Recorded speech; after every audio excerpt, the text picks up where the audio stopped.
सभी को नमस्कार। इस वीडियो में हम सभी 9th क्लास का जो मिड टर्म का पेपर हुआ है इवनिंग शिफ्ट का, उस पेपर में जो पत्र का प्रश्न आया है उसको हल करेंगे, साथ ही साथ चित्र वर्णन के प्रश्न को भी हल करेंगे। तो देखिए आपके पेपर में प्रश्न कैसा आया था। उसमें लिखा हुआ था भवान उदयः, आप उदय हैं। भवान माने आप, उदयः माने उदय। अब यहाँ पे सबको क्या मान लेना है कि आप सभी उदय हैं, यानी अपना नाम उदय मान लेना है। भवान गीता विहार स्थे, आप गीता विहार में स्थित राजकीय विद्यालय, गवर्नमेंट विद्यालय में नवम्याम कक्षायाम पठति, 9वीं क्लास में पढ़ते हैं।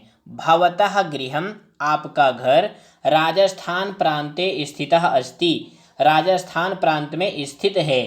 भवतः भगिन्याः विवाह, आपकी बहन का विवाह मासान्ते निश्चितः अस्ति, महीने के अंत में निश्चित है।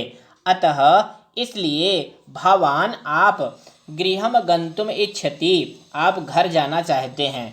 एतद अर्थम, इसलिए सप्तदिवसानाम अवकाशम प्राप्तुम, 7 दिन के अवकाश प्राप्त करने के लिए, यानी 7 दिन की छुट्टी के लिए स्वविद्यालयस्य प्राचार्यं प्रति, अपने विद्यालय के प्राचार्य यानी प्रिंसिपल के प्रति प्रार्थना पत्रम एकम लिखत, एक प्रार्थना पत्र लिखना था। तो 9th क्लास के बच्चों को प्रश्न मिल जाता है और पूरा पत्र आपको लिखना होता है। तो पत्र में 3 बातें महत्वपूर्ण होती हैं कि पत्र लिखने वाला कौन है। तो लिखने वाला कौन है? उदय।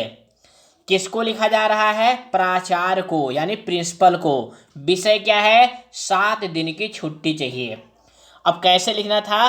सर्वप्रथम हमको दिनांक लिखना होता है। यहाँ पे हमने दिनांक का कॉलम जो है ब्लैंक छोड़ा है।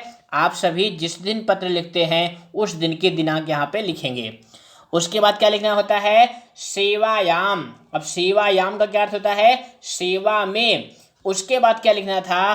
प्राचार्य महोदयाः राजकीय विद्यालयः गीता विहारम। अब यहाँ पे बच्चों ने क्या गलती की थी कि उन्होंने अपने विद्यालय का नाम लिख दिया था।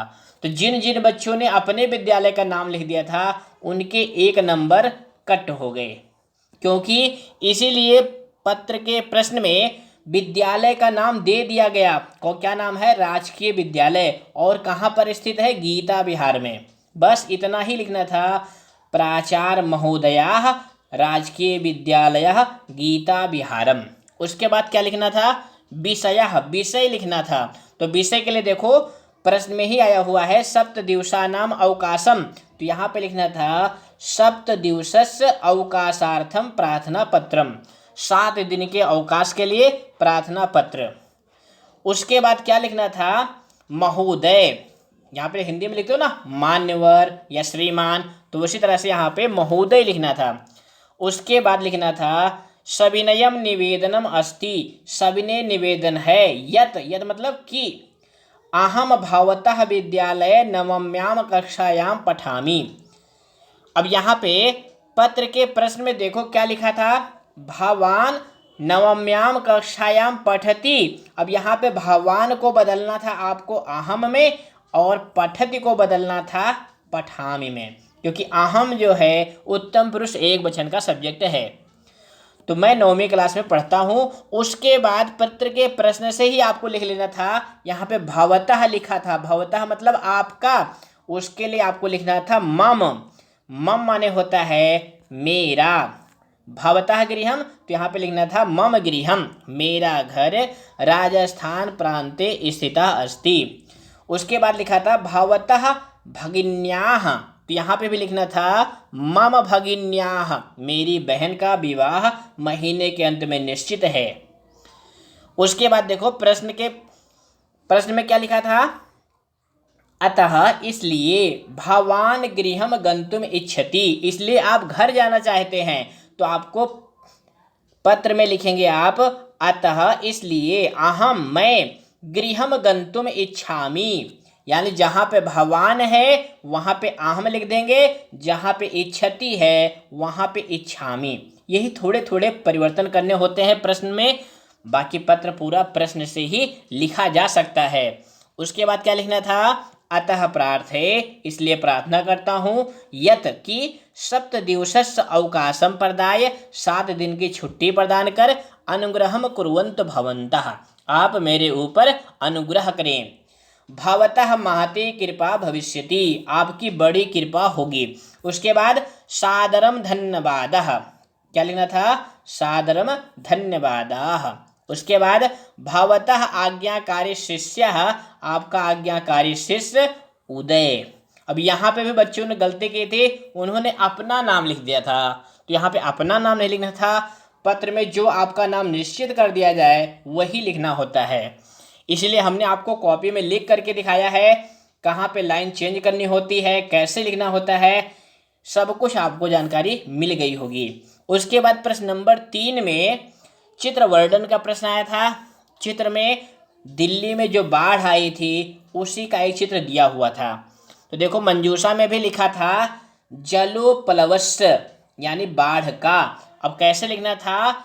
इदम, इसके लिए हमने आपको बता रखा है ना 3 क्रियापद, अस्ति, अस्ता, संति। अस्ति का मतलब होता है यानी एक व्यक्ति या एक वस्तु है। अस्ता का मतलब होता है 2 हैं और संति का मतलब होता है बहुत से हैं। तो पहला वाक्य बनाएंगे इदम जलोपलवस्य चित्रम अस्ति, ये बाढ़ का चित्र है। अब यहाँ पर देखो जलोपलवस्य यहाँ पे लिखा हुआ था, चित्र में देखो ना बाढ़ का चित्र है, नाव में लोग बैठ रहे हैं, ये पुलिस वाले हैं, सैनिक हैं जो बचा रहे हैं। तो पहला वाक्य यही लिखना था इदम जलोपलवस्य चित्रम अस्ति। दूसरा वाक्य क्या लिखना था? सर्वत्र जलम अस्ति। अब यहाँ देखो सर्वत्र भी लिखा था, जलम भी लिखा था, बस केवल आपको अस्ति लगा देना था, 1 नंबर पक्का। उसके बाद तीसरा वाक्य क्या लिखना था? भवनम जलमग्नम अस्ति। अब यहाँ देखो ना भवनम भी लिखा था, जलमग्नम भी लिखा था, अस्ति लगा दिया, वाक्य तैयार। कितना आसान होता है वाक्य बनाना। भवन जलमग्न है यानी जो घर हैं वो डूबे हुए हैं। उसके बाद जनाः नौकाम आरोहन्ति, लोग जो है नाव में बैठ रहे हैं। उसके बाद रक्षकाः जनान रक्षन्ति, रक्षका यहाँ लिखा हुआ था ना, यानी जो रक्षक हैं सैनिक हैं वो लोगों की रक्षा कर रहे हैं। उसके बाद सर्वे दुखिताः सन्ति, यानी सभी दुखी हैं। दुखी क्यों हैं? क्योंकि उनके घर डूब गए हैं। उसके बाद क्या लिखना था? भयस्य वातावरणम अस्ति, और उसके बाद वार्ता चलती। अब ये वाक्य आप किसी भी चित्र में लिख सकते हैं जिसमें 2 व्यक्ति दिखाई दे रहे हों आमने सामने। तो यहाँ पे हमने 8 वाक्य लिखा है, लेकिन आपको पेपर में 5 वाक्य लिखने होते हैं। तो 5 से अच्छा है कि आप कम से कम 6 वाक्य लिखें। मान लो एक वाक्य गलत हो जाए तब भी एग्जामिनर आपको पूरे 5 अंक चित्र वर्णन के दे दे। तो वीडियो पसंद आई है तो इसको लाइक करें और नए हैं तो चैनल को सब्सक्राइब करें। फिर मिलेंगे, धन्यवाद।